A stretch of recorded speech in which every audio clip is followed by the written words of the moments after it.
নমস্কার, অ্যাস্ট্রোজ্যোতি চ্যানেলে আমি উজ্জ্বল জ্যোতি আপনাদের জন্য সবার কুশল প্রার্থনা। সবাই ভালো আছেন আশা করি।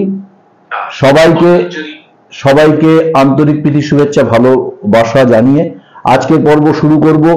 আজকের পর্বে বিশেষ কয়েকটা টোটকা বলবো, যেই টোটকাতে আপনারা অনেক কিছু সহজেই আপনারা বাড়িতে করতে পারবেন। তো প্রথম টোটকা বলছি, যদি জীবনে পয়সা, অর্থ এবং অন্যান্য জিনিসের জন্য যদি আপনাদের একটু প্রবলেম সলভ করতে হয়, তাহলে আজকের এই সহজ টোটকাটা আপনাদের জন্য কাজে লাগবে। একটা সাদা কাগজের টুকরো নেবেন। সাদা কাগজের টুকরোর মধ্যে সবুজ কালি দিয়ে, যারা খুব অর্থ কষ্টের মধ্যে ভুগছেন বা কোনো রকম কোনো অর্থ সোর্স পাচ্ছেন না, কোনো রকম কোনো সমস্যার মধ্যে আপনারা আছেন, তো এই রকম সমস্যার মধ্যে যদি পড়েন তাহলে অবশ্যই এই টোটকা করুন। একটা সাদা কাগজের উপরে সবুজ কালি দিয়ে লিখবেন 234451, 234451, 2 লিখবেন, 3 লিখবেন, 4451। এই নাম্বারটা লিখে 234451 এই নাম্বারটা সাদা কাগজে একটা সবুজ কালি দিয়ে লিখে একটু পারফিউম ওর মধ্যে বা সেন্ট একটুখানি দিয়ে ওই সাদা কাগজটা ভাঁজ করে আপনার পার্স অথবা মানি ব্যাগে রেখে কদিন দেখুন, দেখবেন অভূতপূর্ব রেজাল্ট পাবেন। এবং আপনার বন্ধ হওয়া কাজ বা কোথাও আটকে গেছে কোনো কাজ বা আর্থিক কিছু দুরবস্থার মধ্যে আপনার কোনোভাবে অর্থ সংকট কাটছে না, এরকম যদি সময়ের মধ্যে দিয়ে আপনি যান, এই টোটকা আপনাদের কাছে কাজে লাগবে। লিখবেন 234451 এই নাম্বারটা লিখে আপনারা সাদা কাগজের উপর লিখবেন, সবুজ কালি দিয়ে লিখবেন, তার মধ্যে একটু পারফিউম বা একটু আতর ছেটাবেন, পারফিউম ছিটিয়ে নিয়ে সেই কাগজটা ভাঁজ করে আপনারা মানি ব্যাগ বা পার্সে রেখে দিন, দেখুন। তো সাদা কাগজে লিখবেন, সবুজ কালিতে লিখবেন, সাদা কাগজে সবুজ কালি দিয়ে লিখবেন 234451 এই কয়েকটা সংখ্যা লিখে তার উপর একটুখানি পারফিউম স্প্রে করবেন, করে কাগজটাকে ভাঁজ করবেন, করে আপনার পার্স বা মানি ব্যাগ বা লেডিস যারা আছেন তারা আপনাদের পার্সে রাখুন। দেখুন আপনাদের আর্থিক দুরবস্থা আস্তে আস্তে কাটতে শুরু করবে। এটা করে দেখুন, সহজ টোটকা, সহজভাবে আপনারা করে দেখুন। আমার সব টোটকাগুলো সহজভাবে বলার চেষ্টা করি, যেই টোটকাগুলো আপনারা বাড়িতে বসে সহজলব্ধ কোনো সহজ জিনিস দিয়ে আপনারা করতে পারবেন। এমন নাকি আপনাকে খুব খেটে পরিশ্রম করে অনেক কিছু নিয়ে আসতে হয়। আমি চেষ্টা করি সহজভাবে, যদি কিছু উপকরণ দিয়ে আপনাদের সহজ কিছু উপকরণের মাধ্যমে যদি আপনাদের কিছু সমস্যার সমাধান হয়, সেই চেষ্টা আমার বরাবর থাকে। তাই আজকের টোটকাও ঠিক সেরকম। তাহলে অবশ্যই আপনারা বুঝেছেন, একটা সাদা কাগজ নেবেন, স্কোয়ার হোক বা সহজ ছোট্ট একটা কাগজ নেবেন, সাদা কাগজ, তার মধ্যে সবুজ কালি দিয়ে লিখবেন 234451, 2 লিখবেন, 3 লিখবেন, 44 লিখবেন, 51 এই কথাটা লিখে তার উপর একটু সেন্ট বা একটুখানি আতর একটু স্প্রে করবেন, করে ওটাকে আপনারা মনস্কামনা জানিয়ে আপনার ব্যাগে রাখুন। দেখুন আপনার সমস্যার সমাধান অবশ্যই হবে। বাড়ির বাস্তুটা ঠিক করুন। আমি যে কথাটা প্রতিবার বলি, বাড়ির বাস্তু 100% যদি বাড়ির বাস্তুকে আপনারা ঠিক করতে পারেন, 100% রেজাল্ট আপনার বাড়ির বাস্তুই আপনাকে এনে দেবে। তাই বাড়ির বাস্তু ঠিক করতে বাড়ির টয়লেটটাকে পরিষ্কার পরিচ্ছন্ন রাখুন। প্রতিবার বলি এই কথাটা, পরিষ্কার পরিচ্ছন্ন নিজে থাকুন এবং বাড়ির টয়লেট অবশ্যই পরিষ্কার রাখুন। আপনার টয়লেট হচ্ছে আপনার বাড়ির রাহু স্থান, যেখান থেকে রাহু আপনার শারীরিক বা মানসিক দিক থেকে আপনার সঙ্গে একটা নেগেটিভ এনার্জিকে ফ্লো করে, এবং সেই নেগেটিভ এনার্জি আপনার এবং আপনার পরিবারের উপর কিন্তু এই নেগেটিভ এনার্জি থেকে আপনার সারা পরিবারের উপর একটা সমস্যা তৈরি করে। তাই বাড়ির বাস্তু ঠিক করুন। বাড়ির বাস্তু ঠিক করার জন্য বাড়ির বাথরুমটাকে ঠিকঠাক পরিষ্কার পরিচ্ছন্ন রাখুন, এবং বাথরুমের মধ্যে একটা কাচের পাত্রে, আমি এটা অনেকবার বলেছি আবার বলছি, একটা কাচের পাত্রে একটু নুন নেবেন, একটু ফিটকিরি নেবেন, 5টা লবঙ্গ দেবেন, ওই অবস্থায় রেখে ওই একত্রিত ওই সামগ্রীগুলো একটা কাচের পাত্রের মধ্যে রেখে বাথরুমের কোনো একটা অংশে আপনি রেখে দিন। কেন কি আপনার বাড়িতে যখন বাড়িতে কোনো কেউ আসলো বা কেউ আপনারা যাচ্ছেন বা কেউ বাড়ির বাইরের কেউ এসে আপনার বাড়ির বাথরুমে যখন যাচ্ছে তখন কিন্তু বাথরুমের উপর একটা নেগেটিভ দৃষ্টি পড়ে। অনেকে হয়তো ভাবে যে আপনার বাড়িতে এত কিছু আছে, আপনি এত কিছু করে ফেলেছেন, এরকম একটা দৃষ্টি বা এরকম একটা কিন্তু সবার কিন্তু নেগেটিভ এনার্জি একটা বা নেগেটিভ অরা কিন্তু কাজ করে। সেই নেগেটিভ অরা থেকে কিন্তু আপনার বাড়ির বাস্তুর বাথরুম থেকে রাহুর স্থান, রাহু এখান থেকে এফেক্টেড হয় এবং তারপরে সেইখান থেকে কিন্তু আপনার বাড়ির বাস্তুতে একটা এফেক্ট করে। তাই বাড়ির বাস্তু ঠিক করতে অবশ্যই বাড়ির বাথরুমটাকে পরিষ্কার পরিচ্ছন্ন একদম নিট অ্যান্ড ক্লিন রাখার চেষ্টা করুন। যদি সম্ভব হয় নিজে হাতে পরিষ্কার করুন। বাড়ির বাস্তুর জন্য একটা কাচের পাত্রের মধ্যে একটু ফিটকিরি নেবেন, একটু লবণ নেবেন, 5টা লবঙ্গ নেবেন, মানে একটু নুন বা লবণ নেবেন কিছুটা, একটু ফিটকিরি নেবেন, 5টা লবঙ্গ নেবেন, একত্রিত করে ওই একটা কাচের বাটির মধ্যে রেখে বাথরুমের এমন একটা জায়গায় রাখবেন যেখানে আপনার স্নান করার জল যেন না পড়ে।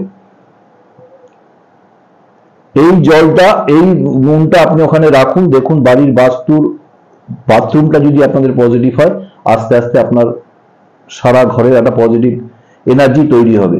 তো এইভাবে বাড়ির বাস্তুকে ঠিক রাখুন, পরিষ্কার পরিচ্ছন্ন রাখুন, ভালো রাখুন, দেখবেন ভালো থাকবেন।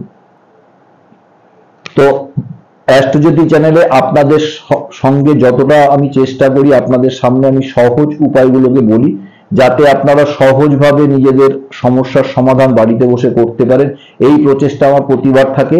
তাই আজকেও ঠিক সেরকমই আমি চেষ্টা করব আগামী ভিডিওগুলোতেও আপনাদের কাছে সহজ উপায়গুলো নিয়ে আসার জন্য, যাতে আপনারা পরিষ্কার পরিচ্ছন্ন এবং জীবন একটা তৈরি করতে পারেন বা আপনারা নিশ্চিন্তে জীবন কাটাতে পারেন।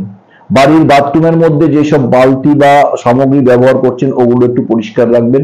কখনো বাড়ির বাথরুমের মধ্যে যেই বালতি বা মগ বা যেই গামলা বা যাই রাখুন সেটা যেন জলে পরিপূর্ণ থাকে বা জল দিয়ে রাখবেন। কখনো খালি গামলা বা বালতি বাথরুমে কিন্তু ওপেনলি রাখবেন না। যদি সেরকম মনে হয় যে খালি বালতি বা গামলা রাখতে হচ্ছে, সেটাকে উল্টিয়ে রাখবেন। কখনো খালি বালতি বা খালি গামলা বা যা কিছু সেগুলো কিন্তু বাথরুমের মধ্যে ওপেনলি রাখবেন না। নয় একটু জল দিয়ে রাখুন, জল না থাকলে একটুখানি উল্টিয়ে শুকনো করে উল্টিয়ে রাখুন, করে দেখুন। সহজ সহজ কিছু উপায়গুলো দিয়েও জীবনের অনেক সমস্যার সমাধান করা যায়, এটা আমি বিশ্বাস করি। তাই আমি আপনাদের কাছে শেয়ার করি, যতটা সুন্দরভাবে সহজ করে আপনাদের কাছে শেয়ার করা যায় আমি চেষ্টা করি। অ্যাস্ট্রোজ্যোতি চ্যানেল আপনারা দেখতে ভালোবাসেন, দেখেন এবং আপনারা লাইক শেয়ার সাবস্ক্রাইব করেছেন অনেকে, তাদেরকে ধন্যবাদ। যারা নতুন দেখছেন, যারা নতুন আমার এই ভিডিওগুলো দেখে আপনাদের জীবনকে বদলাবার চেষ্টা করছেন, তাদেরকে বলবো একটু লাইক শেয়ার সাবস্ক্রাইব করবেন, যাতে আমার আগের ভিডিওগুলো দিতে আপনাদের কাছে একটু উৎসাহ আমার আসে। তো চেষ্টা করব আপনাদের জন্য সহজ কিছু উপায় বা উপকরণ দিয়ে আপনাদের আমি একটু সুন্দর জীবন তৈরি করার চেষ্টা আমি অবশ্যই করব। লাস্ট যাওয়ার আগে বলবো, পারদের শিবলিঙ্গ সবাই ব্যবহার করুন বা পুজো করুন। ওরা পারদের শিবলিঙ্গ, এক এবং অদ্বিতীয় পারদের শিবলিঙ্গ বাড়িতে পুজো করলে অনেক বাস্তু দোষ থেকে আপনি নিজেই মুক্ত হতে পারবেন। বাড়ির বাস্তু ঠিক হয়ে যাবে। বাড়ির বাস্তুতে কোনো অমঙ্গল সূচক ঘটনা যদি থেকে থাকে বা যদি আপনার পরিবারের মধ্যে বা কারোর মধ্যে যদি কোনো উপরি হাওয়া বাতাস লেগে থাকে, কারোর কুনজর লেগে থাকে, পারদ শিবলিঙ্গ আপনাকে তার হাত থেকে অবশ্যই রক্ষা করবে। তাই পারদ শিবলিঙ্গ বাড়িতে পুজো করুন। বাড়ির প্রত্যেক সদস্যের মঙ্গল প্রার্থনা নিয়ে ওনার মাথায় একটু জল ঢালুন, দেখুন আপনার জীবন বদলে যাবে। পারদ শিবলিঙ্গ বা অন্যান্য কিছুর জন্য যদি ফোন করতে হয় তাহলে ফোন করুন। আমাকে ফোন করতে পারেন 9748382558, 9748382558, 7980505270, 7980505270। এই নাম্বারগুলোতে আমাকে কল করুন, অবশ্যই আপনাদের সঙ্গে আমার কথা হবে। আপনারা অবশ্যই আপনাদের জিনিস অর্ডার করতে পারবেন এবং আপনারা বাড়িতে বসে পেয়ে যেতে পারবেন। অ্যাস্ট্রোজ্যোতি চ্যানেল যারা দেখেন আমাকে প্রতিনিয়ত, অনেকেই পারদ শিবলিঙ্গ আমার কাছ থেকে নিয়েছেন, অর্ডার করেছেন, তারা ফিডব্যাক ভালো দিয়েছে। আপনারাও পুজো করে দেখুন, আপনারাও বুঝতে পারবেন পারদ শিবলিঙ্গ কতটা আপনার বাড়িতে কাজে আসে। তো পারদ শিবলিঙ্গ পুজো করার জন্য বিশেষ কোনো নিয়ম কানুন নেই। যদি আপনি অর্ডার করেন তাহলে আমি বলে দেবো কি নিয়মে করবেন, সেইভাবে আপনারা পুজো করে দেখবেন, অবশ্যই আপনারা উপকার পাবেন। তো যাওয়ার আগে, ভিডিও শেষ করার আগে একটা মন্ত্র আমি আপনাদের দেব, যেই মন্ত্রটা আপনারা শ্রীকৃষ্ণের উপরে মন্ত্র, যেই মন্ত্র আপনারা বাড়িতে জপ করতে পারবেন এবং আপনার কোনো কঠিন সমস্যা, খুব সংকটের মধ্যে আছেন, আপনার প্রাণ ওষ্ঠাগত হয়ে আছে, এই মন্ত্রটা আপনারা জপ করতে পারেন। শ্রীকৃষ্ণের মন্ত্র, যেই মন্ত্রই জপ করুন, শুধু নাম জপে অনেক কিছু হয়। যেই নাম আপনার ভালো লাগে, যেই নাম দিয়ে আপনার মনে হয় এই নামটা আমার কাছে ভালো লাগছে বা এই নামটা করতে আমি ভালো লাগছে, সেই নামটা সারাক্ষণ দীর্ঘক্ষণ নামটা নিজের মনে মনে জপ করে যান। তাতেও আপনার ঈশ্বর ডাকা হবে এবং ঈশ্বরের সান্নিধ্য পাবেন। এবং মন্ত্র জপের জন্য একটা সহজ মন্ত্র বলছি, এই মন্ত্রটা আপনারা রেগুলার জপ করুন, কৃষ্ণের নাম করুন এবং রেগুলার এই মন্ত্র জপ করুন। মন্ত্র হচ্ছে কৃষ্ণায় বাসুদেবায় হরে প্রণমাত্মনে প্রণত ক্লেশ নাশায় গোবিন্দায় নমো নমঃ। কৃষ্ণায় বাসুদেবায় হরে প্রণমাত্মনে প্রণত ক্লেশ নাশায় গোবিন্দায় নমো নমঃ। এই মন্ত্রটা যতক্ষণ খুশি, যতবার খুশি, যেখানে খুশি আপনারা জপ করুন। আপনার জীবনের অনেক সমস্যা থেকে আপনি মুক্তি পাবেন। তো আমি চাই আপনাদের প্রত্যেকের ভালো হোক, মঙ্গল হোক, তাই আমি সহজ কিছু উপকরণগুলো নিয়ে আসি আপনাদের কাছে, যার জন্য কোনো আড়ম্বর থাকবে না, যার জন্য কোনো নিয়ম কানুন বাধা নিষেধ থাকবে না। শুধু আপনার মনের ভক্তিতে অনেক কিছু পেতে পারেন, এইটা আমার বিশ্বাস। তাই মনের ভক্তি নিয়ে আপনি ঈশ্বরের দ্বারস্থ হয়ে দেখুন, ঈশ্বর আপনার নিশ্চয়ই মঙ্গল করবেন। পুজো পাঠ, ঈশ্বরের বিশ্বাস আপনার জীবনের অনেক পরিবর্তন এনে দেবে, এটা আমার বিশ্বাস। তাই আপনারা অবশ্যই পুজো পাঠের মধ্যে থাকুন, একটু নিজের একান্তে, একটু নিজের মতো করে ঈশ্বরের সান্নিধ্যে নিজেকে একটু বসুন, ঈশ্বরের নাম গান করুন, দেখুন আপনার জীবন বদলে যাবে। তো অ্যাস্ট্রোজ্যোতি চ্যানেল আপনাদের চ্যানেল, আপনাদের ভালো লাগার চ্যানেল, আপনারা প্রতিনিয়ত দেখেন, ভালোবাসেন। চেষ্টা করি আপনাদের মতো করে আপনাদের পাশে থাকার। আগামী দিনে আশা করি থাকতে পারবো। একটু আশীর্বাদ করবেন, যারা বড়রা আমার ভিডিও দেখছেন আশীর্বাদ করবেন, যারা ছোটরা আমার ভিডিও দেখছেন বা সমবয়সী যারা দেখছেন, প্রত্যেকেই আপনাদের জীবনে মঙ্গলময়, ঈশ্বরের কৃপা পড়ুক, আপনারা কৃপা লাভ করুন, জীবনে এগিয়ে চলুন, যে নিজের ক্ষেত্রে নিজেকে প্রতিষ্ঠা করুন, এই প্রার্থনা নিয়ে আজকের মতো বিদায় নেব। আগামী পর্বে, আগামী অধ্যায়, আগামী ভিডিওতে নতুন আবার কিছু তথ্য নিয়ে আসবো। ততক্ষণ খুব ভালো থাকবেন, সুস্থ থাকবেন, অ্যাস্ট্রোজ্যোতি চ্যানেল দেখতে থাকবেন, উজ্জ্বল জ্যোতিকে পাশে রাখবেন, অবশ্যই লাইক, শেয়ার, সাবস্ক্রাইব করবেন। নমস্কার।